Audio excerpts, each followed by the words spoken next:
Hi everyone, this is Dennis with a great new product. My friend Greg has developed 123 Ready TV. It is an app for Windows and Android devices such as the Kindle or smartphones or laptops. Actually, I have it on my Kindle and I watch it every night. I watch TV series that I haven't seen before or I want to just see now, or movies and even sporting events. It's only $19.99 and an instant download. You need to go to oldtimeradiodvd.com and see this amazing new program. It is a perfect gift for only $19.99. So go to oldtimeradiodvd.com today and order. This could be the best gift that you've ever given to anyone. oldtimeradiodvd.com today. Get your instant download and start enjoying. You'll be glad you did at oldtimeradiodvd.com.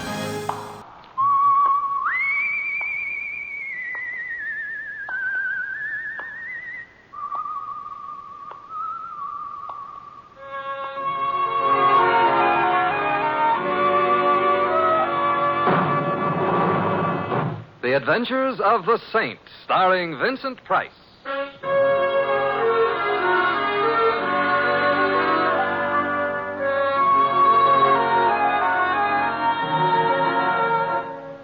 The Saint, based on characters created by Leslie Charteris and known to millions from books, magazines, and motion pictures. The Robin Hood of modern crime now comes transcribed to radio, starring Hollywood's brilliant and talented actor Vincent Price as the Saint. Will there be anything for dessert, Mr. Templar? No, I think not, Carl. Just some more coffee, please. Certainly, Mr. Templar. Thank you. Hey, excuse me. Do you mind if I sit down here with you? Why, I'd be happy if you... Thank you. I hope you realize I wouldn't approach a perfect stranger if it wasn't a matter of life or death. Oh, I'm sure And it is a matter of life or death. That's why I had to sit down with the handsomest man in the room. You. Well, But you certainly aren't much of a conversationalist. Well, happily, you fill the gap. Now, how may I be of service in this matter of life or death? Do you think you could gaze into my eyes as if I was the only woman in the entire world? But don't make it anything personal. Well, I consider it a thespic challenge. I want you to hug me with your eyes while I spurn you proudly. La belle dame sans merci. Well, now, how's this for an ardent yet humble gaze? Oh, not now. He's not watching. Sorry, I didn't mean to be fresh. Who's he? Marvin. He's over there with that woman. Oh. He's looking at her the way I want you to look at me. This I shall have to see. Oh, don't turn around. They're leaving. They'll see you. Well, shall I start hugging you now? I'm sure it will be good for the muscles in my eyes. Yes, hurry up. I'm hugging. Stop. Why? He never even noticed me. He walked right on out. Oh, men. Here you are, Mr. Templar. Oh, I'm sorry, Carl, but would you mind changing that coffee to a double brandy? Right away, sir. But I never drink. Not for you, dear. Me. Oh. Did he say Mr. Templar? Not Simon Templar. Simon Templar. The saint? Hmm. The Robin Hood of modern crime? Mm-hmm. Fate has led you to me. Yeah, I must have a word with fate. And before fate entangles us further, what's your name? Alice. Alice Parks. But you can call me Alice. Thank you, Alice. Could you give me an explanation of this in a few thousand well-chosen words? You mean to say you haven't figured it out? And you, a perfectly marvelous detective? Well, I'm a little slow, Alice. A heavy meal. Well, that was Marvin. Marvin Hickson. We were engaged, practically. And? And then he came to the city. He's a scientific farmer, but he sold his farm. For how much, may I ask? $50,000. Oh, how scientific can you get? He said he had to come here to pursue his new vocation. To the city, I mean. And what is his new vocation? Oh, he's a private eye. Well, I guess there's always room for one more. You do see, don't you? Yes, of course. See what? How horrible the whole thing is. Marvin has met this woman. And I found out he's drawn out his whole $50,000 out of the bank this morning, and, well, he's carrying it around with him. Now nobody will help me, and I don't know what to do. Alice, tell me, are you worried about Marvin, or are you worried about the money? Oh, I'm only worried about Marvin, Mr. Templar. He's an awful dope. But I love him. I see. If you would go to him and tell him, well, the facts. The facts? Well, you know, about life. Well, frankly, I'm not feeling very fatherly at the moment, but I'll try. You will? You really will? You swear it by something sacred? I swear it by something sacred. Oh, Mr. Templar, you're the nicest detective a girl ever had for a detective.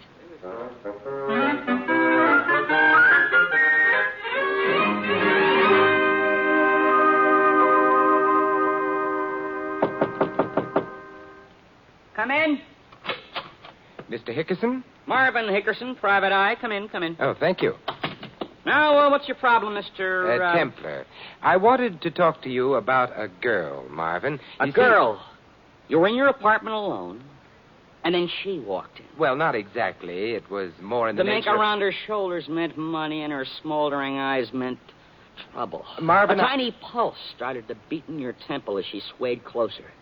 And it became a tom-tom as she threw herself into your arms, murmuring words of passion, of fear, of... Marvin, get a grip on yourself. No girl? Yes, there is a girl, Marvin, but you are not Sam Spade. Ah, you noticed, huh? Mm, Well, we've all got to start somewhere. true. And I can't take your case anyway. I'm involved in a big deal. Marvin, Alice is worried about you. Alice? Mm-hmm. Mr. Templar, Alice Parks has got to learn that I am not a child. I'm A man? I'll accept that. And the sooner she stops interfering in my affairs, the better it'll be for everybody. Just because I now happen to be going around with A woman? Definitely. A woman who is going to put me in way of making a great deal of money and... Hello, Marvin. How are you? Oh, Mr. Dorgan. Who's your friend, Marvin? This is Mr. Templar. Mr. Templar, this is Mr. Dorgan. Honest Jack Dorgan. He trains horses. He's from Kentucky. Kentucky, yeah. Glad to meet you, Mr. Dorgan. So you're from the bluegrass country? Huh? The bluegrass country, the home of fast horses and beautiful women. Where's that? Kentucky. Oh, yeah, sure. Come on, Marvin. Sure, Mr. Dorgan. Would you excuse us? We got a very important appointment. And Marvin has also got $50,000. Who is this guy, Marvin? He's got nose trouble. Mr. Templar, if Alice Parks thinks I need someone to protect me, she's mistaken. My experience as a private investigator has made me a pretty shrewd judge of character. And my faith in the integrity of honest Jack Dorgan is unbounded. Thank you, Marvin Hickson. Right. Come on, Marvin. The Colonel and Corley are waiting. So long, friend. So long, Honest Jack. See you at Churchill Downs sometime. Where's that? Why, in your old home state, Kentucky? Ooh, Kentucky. Kentucky.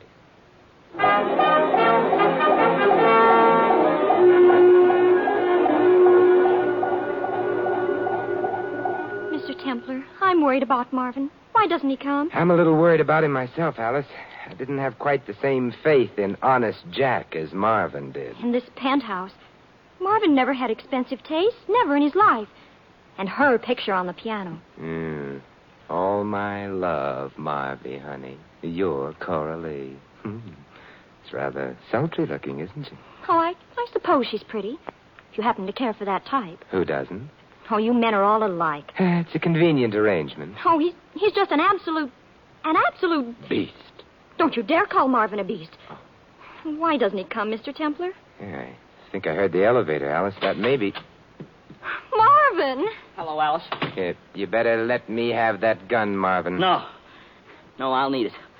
I'll need it when they hunt me down in the inevitable end. Marvin, what's happened? Tell me. Alice, Mr. Templar, you see before you an outlaw, a criminal. Give me the gun, Marvin. No!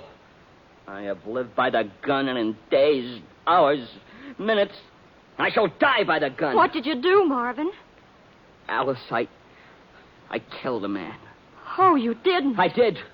Or I think I did. It's all so confused. Sit down, Marvin. There isn't time. The police will be after me, maybe with bloodhounds. Oh, I doubt if they could track you up the elevator shaft. Now, look, where was this killing, and who got killed? Mr. Dorgan, in the hotel here, in Suite A on the 7th floor. But you didn't do it. You couldn't have. Tell him you didn't do it, Mr. Templar. Let him tell it, Alice. What happened, Marvin? It's all mixed up. There were a lot of people there, all betting a lot of money on the horses, and I was there with the Colonel and Coralie and... Coralie? I knew she was mixed up in this. Go on, Marvin. And I bet my $50,000 on a tip Mr. Dorgan gave us because he knew the race was fixed. And I won $200,000. Yes? And then Mr. Dorgan told me to bet it all on another race that was fixed. But the horse lost, and there was a big argument, and somebody put a gun in my hand, and it seemed to go off, and Mr. Dorgan fell down, and there was blood all over. It was awful. Did anyone call the police? I don't know. I guess somebody did. Everybody saw it. I'm a murderer. You are not, Marvin. Just because you killed someone, that doesn't make you a murderer.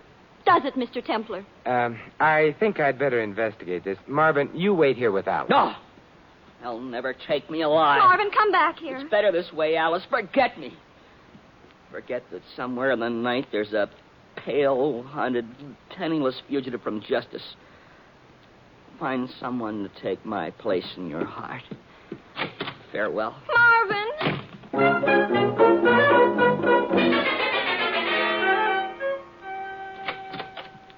Oh, Mr. Templar, didn't you? No, Alice, I didn't. He was already in the elevator. Oh, what are we going to do? Did he really murder someone? I think we'd better go find out. Come on, Alice. Where are we going? To Suite A, 7th floor, to see whether honest Jack Dorgan has really gone to his old Kentucky home.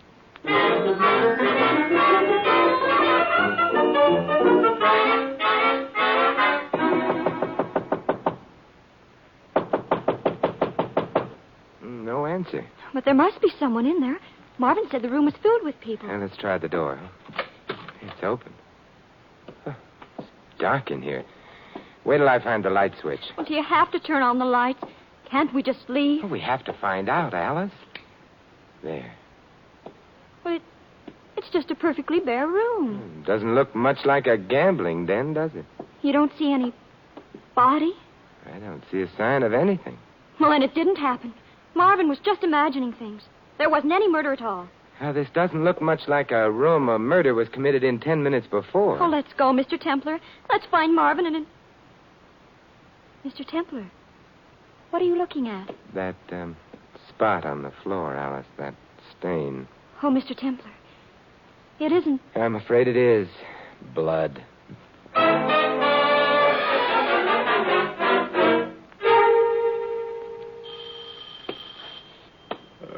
I'm coming. Oh, Alice, come in. Oh, Mr. Templar, how could you sleep so late with poor Marvin roaming the streets? A hunted fugitive. What time is it? 7:30. Well, I forced myself. And how do we know Marvin is a hunted fugitive? Was anything in the papers about a killing? No, but the body will turn up, won't it? I mean, they always do. Usually. What are you going to do to find Marvin? I think I'll go out and make a few bets on the horses. What? You're going to spend the day in carefree abandonment while poor Marvin is roaming the streets, a hunted fugitive? I'd like to find out more about Marvin's friends, Coralie and the Colonel. Talking about horses in the bar of the Croydon, well, it might be a way of getting acquainted. You're going to get acquainted with her? Well, I'll go along to protect you. Thank you, but no. You won't turn into putty in her hands. She won't mold you as she wills. Maybe even a fate worse than death. It's a pleasant way to go. Well, all right, I trust you. Thank you. You're nice, Mr. Templar. And I want you to know that if it wasn't for Marvin, why, I might seriously consider you. No. And here you are, working to save your rival. Why, it's like Sidney Carton. It is a far, far better thing I do than I have ever done before. This is... goodbye, Alice. Goodbye, Sidney.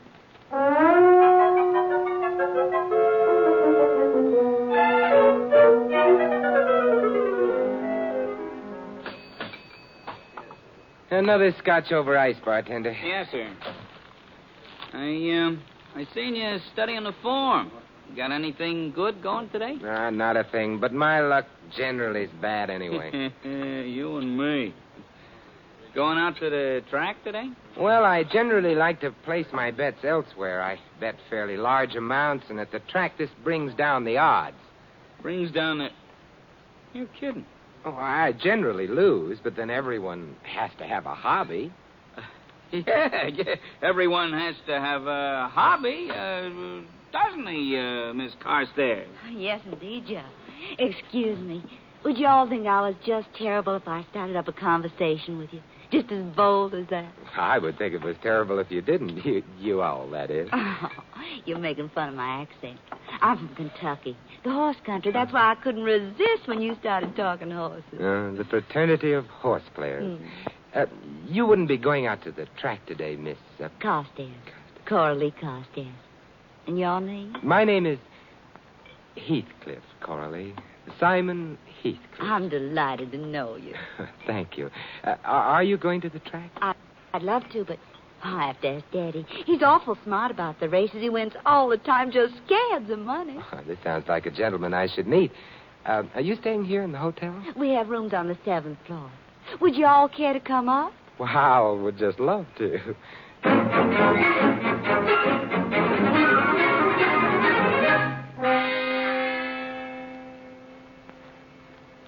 Daddy, I'd like to make you acquainted with a friend of mine, Mr. Heathcliff. Simon, my father, Colonel Carstairs. How do you do, sir? Well, pleasure, real pleasure. Now, sit down, sir. Oh, thank you, Colonel. Simon's a horse player, too, Daddy. I told him about you making simply scads of money on the races. You what? Coralie, I've asked you time and again not to mention my business to strangers. But, Daddy, all I said was you made scads of money. I must apologize, sir. You see, the fact is, you look like a gentleman I can trust. The fact is that, I bet on races only when I have definite information. You mean fixed races? Well, you might put it that way, yeah. Sad that the sport of kings should have fallen to such low estate, but as long as it has, there's a profit to be made by knowledge, handsome profit. And, I don't mind saying I have such knowledge. Could you give him a tip, Daddy? Oh, I couldn't ask anything like that. Oh, well, perhaps you can do me a favor, sir. I have a horse going in just a few minutes, but the horse parlor down the hall here has been refusing my bets. You see, I'm too heavy a winner for them. If you would care to place the bet for me... Why, I'd be delighted. Good. And, go, little something for yourself. Just down the hall there, just down the hall, Suite A. Shall we go? Oh, by all means. After you, sir. Oh, not at all. After you. Come, Coralie. Coming, Daddy. I'll give you the money before we go in. 40,000 on Brave Fox. And whatever you want to add of your own. 40,000? Oh, that's a lot of money, Colonel. Chicken feed, boy. Millions in this thing. Millions. Oh, here we are. Remember the knock in case you come back by yourself. 20 across, hot sorrow. Okay, you're in. Well, this is quite a place. Good afternoon, Fred. Fifth race off yet? Just about, Colonel. But I'm not betting, Fred. No cause for alarm. But Mr. Heathcliff here would like to wager. Certainly, sir. The cashier's booth right over there. Thank you. Brave Fox to win. Hurry. Yeah, 40 across, that's right. I'd like to place 40,500 on Brave Fox to win. You're just in time, sir. 40,500 to win. Yes, sir. There's high, Liam. 40 across. Did you make the bet, Simon? Right, and I bet 500 for myself. It's all I had with me. Well, small dividends first. Big ones will come later. Okay, fellas. Quiet down. The books are closed. And there they go. Oh, Simon, listen, here's the race. Oh, how exciting. At the habit, soon as choice by a head, see me first, the Bull Ray Zach in top third by 2 lengths, and a Brave Fox. You're sure of your information, Colonel? Nothing to worry about, my boy. Not a thing. At the 3/4, still owner's choice by a head, a Bull Ray Zach by 1, see me first, and top third by half a length, and the Brave Fox is trailing. Daddy, what's the matter with that little old horse? I don't know. I can't In the understand stretch, why he... Bull Ray Zach is taking command by 2 lengths. Owner's choice is second, and the top turret, see me first, and the Brave Fox is beginning to close ground on the outside. Come on, Brave Fox. Can he do it? He'd better. They're coming down to the line of finish. It's Bull Ray Zach and top turret with Brave Fox on the outside. And now it's a Bull Ray Zach and Brave Fox. A Bull Ray Zach and Brave Fox. And the Brave Fox gets up to win it by a nose. Simon, we won. Oh, I certainly have to hand it to you, Colonel. Let's step outside the hall for a minute, son. I just didn't want the boys to hear. Well, sir, my information is always correct, my boy. Always. How much did we win? Well, let's see. At 2 to 1, I get back 120,000. And Mr. Heathcliff, you get back 1,500, sir. Pity you didn't have more with you. I don't want to appear greedy, Colonel, but do you have anything else running today? Not today, my boy. Nothing sure. And, of course, I never bet unless it's sure. Tomorrow? Well, you have the fever, don't you? Yes, I have something tomorrow, or will have. Meet me back here at the same time if you want to get in on it. Could I draw some real money out of the bank to bet on it? Much as you like, my boy. Of course, that's purely up to you. Of course, I make no guarantee. You understand? Certainly, it's a pretty risky business, eh, Colonel? Why, I might lose my shirt. Yes. Yes, indeed, sir.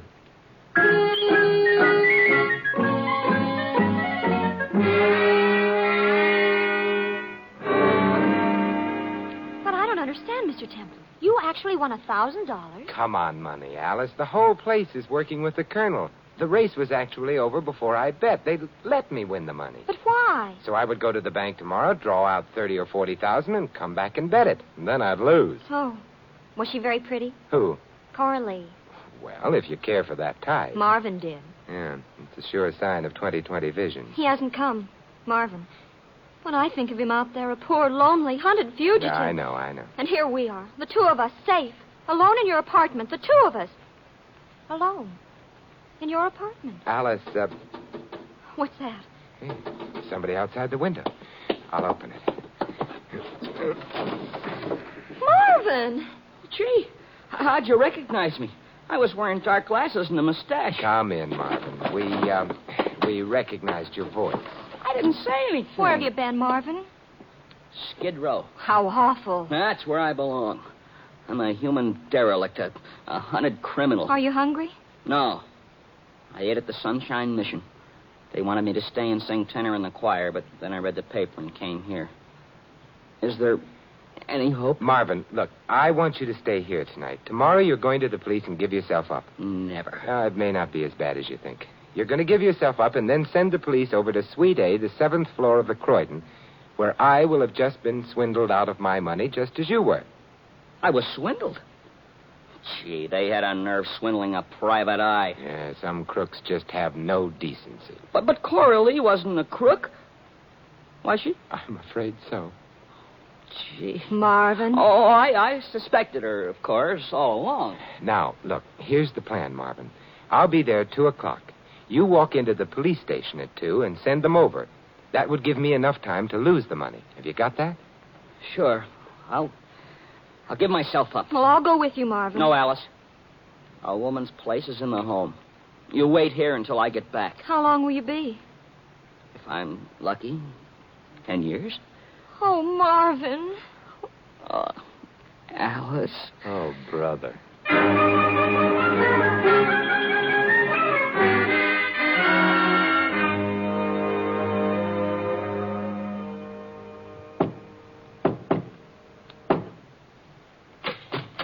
Hello, Colonel. Come in, sir. Come in. I don't quite understand, Colonel. Where is everybody? Where's Fred, the cashier, all the betters? Well, it's just a family party today, sir. Just Coralie and myself. Say hello to the gentleman, Coralie. Honey. Hi, stupid. Yeah. Coralie seems to have lost her southern charm and refinement, Colonel. Yes. Yeah, it's a pity. I constantly try to impress on our cast. Of course, we are all actors in a way that to be successful, you must live your part 24 hours a day. But there's not the same pride in craftsmanship there was in my day. Sit down, sir. Sit down. Thank you. What gave me away? Simple thing, really. One of our personnel saw you with young Marvin Hickson the other day. Come in, Dorgan. Hi, Nosy. Well, honest Jack Dorgan from Kentucky. Then you really weren't shot, Mr. Dorgan. The gun held blanks.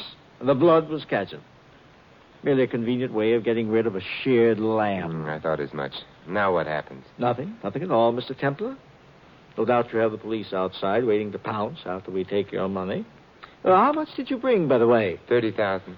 Oh, shame we have to pass it up. We're going to pass up 30 grand? Necessity, Coralie. Let me at least beat the 1,000 out of him he won from us, Colonel.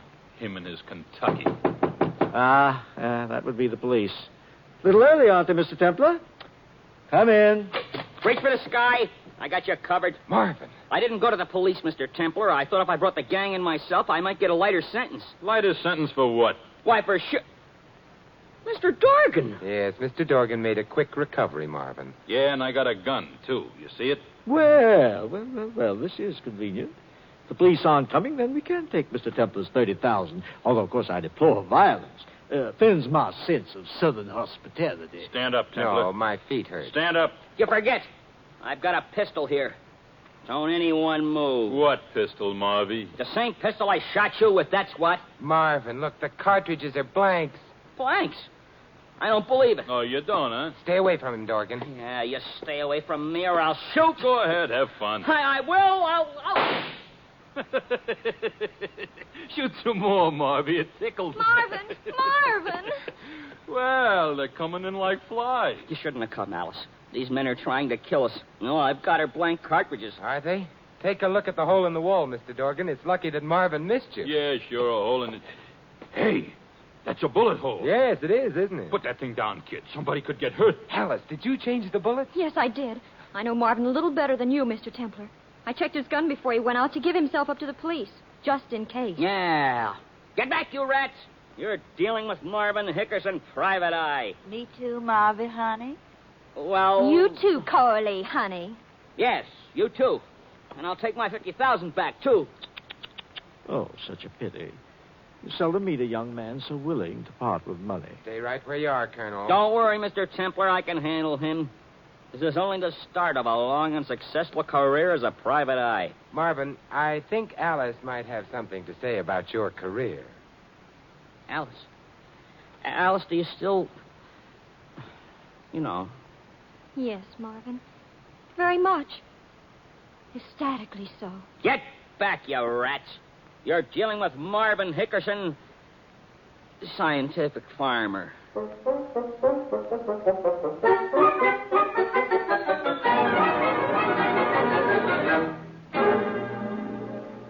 You mean this is goodbye, Alice? Marvin's waiting outside, Mr. Templar. I guess that, well, it just wasn't meant to be. You and me, that is. C'est la vie. I agree.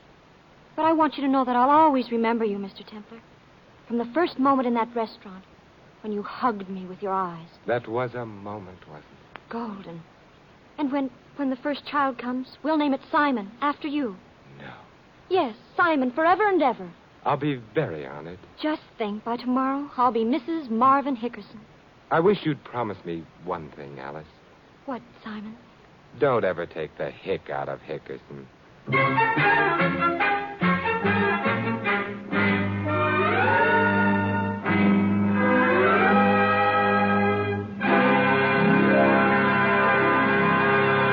You have been listening to another transcribed adventure of the Saint, the Robin Hood of modern crime. And now, here is our star.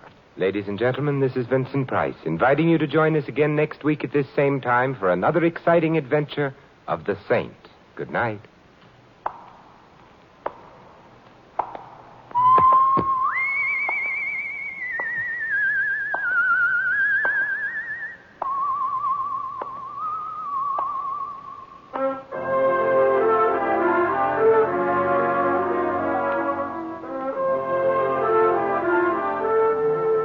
This story of the Saint was written by Dick Powell. Our cast included Leslie Banning, Maggie Morley, Victor Rodman, Edmund McDonald, Herb Vigran, Bill Tracy, and Barney Phillips. The Saint, based on characters created by Leslie Charteris, is a James L. Safier production and is directed by Helen Mack. Vincent Price is soon to be seen co-starring with Errol Flynn and Michael and Prell in William Marshall's production of Bloodline. Your announcer, Don Stanley. 3 chimes mean good times on NBC. Tonight, The Big Show, your hour and a half of comedy, music, and drama, includes Tallulah, Margaret Truman, Fred Allen, Danny Thomas, Douglas Fairbanks, Mindy Carson, and many, many more. And Theater Guild on the Air tonight brings you Carousel, starring Patrice Munsell and Cornell Wilde. Remember, Margaret Truman and Doug Fairbanks join The Big Show today on NBC.